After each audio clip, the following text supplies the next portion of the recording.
ये है सूरह अहज़ाब आयत नंबर 37।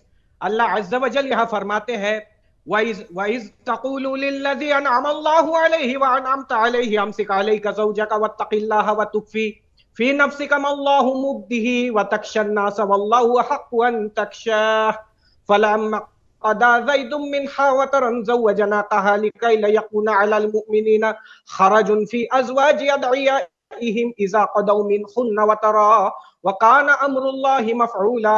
कि यहाँ पे अल्लाह ताला बतला रहे हैं कि हमने जैद की पत्नी ज़ैनब को तुम्हारे साथ निकाह करवा दिया। जैद कौन थे? रसूल अकरम मोहम्मद साहब के बेटे का नाम, रसूलुल्लाह सल्लल्लाहु अलैहि वसल्लम के मुंह बोले बेटे थे जैद। उनके पत्नी का नाम ज़ैनब था।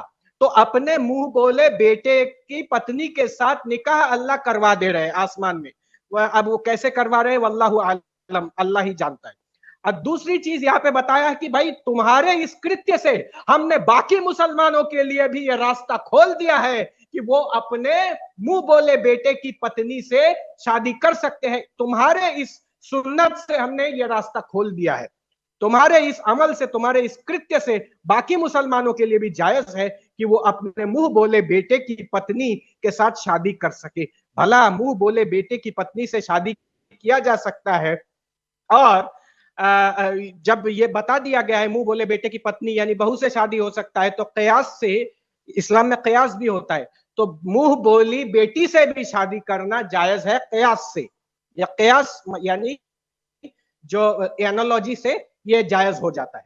और पंडित जी ने भी सूरह अहज़ाब आयत नंबर मेरा ख्याल है 3 से जो हवाला दिया है वो भी बिल्कुल सही कहा है।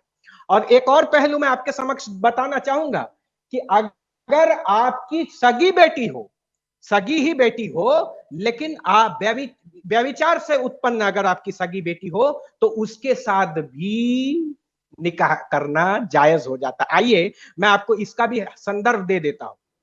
यानी आपकी बेटी है जिसको आपने व्यभिचार से उत्पन्न किया है, वो भी आपके लिए जायज है।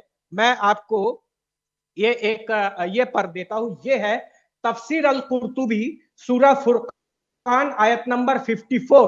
कौला इब्नु क्या नाम है, कौला इब्नु खुवैदी मंददिन वलिहाजा कुलना इन्नल कुबलत वसैरु वजुहिल इस्माई यंसुरुल हुरमा वक़ाल अब्दुल मलिकुल मजिशून इन तहिल्लु वहुवा सहीहु लिक़ौलिल्लाहि तआला वहुवा अल्लज़ी खलक़ मिनल माइ बशरन फजअलहु। ये यहाँ पे आया फजअलहु नसबन व सिहरा कि अब्दुल मलिक इब्ने मजशुन रहमतुल्लाह अलैह एक ये है, बहुत बड़े बुजुर्ग है इस्लाम के। तफसीर अल कुर्तुबी में सूरह फुरकान आयत नंबर 54 में लिखते हैं कि अगर व्यभिचार से उत्पन्न की हुई अगर बेटी है आपका, यानी आपने किसी के साथ व्यभिचार किया और उससे उत्पन्न की हुई अगर आपकी बेटी है, उस बेटी से भी विवाह करना जायज है। तफसीर अल कुर्तुबी सूरह फुरकान आयत नंबर 54, यानी खुद की बेटी, वहां वो भी जायज है जी।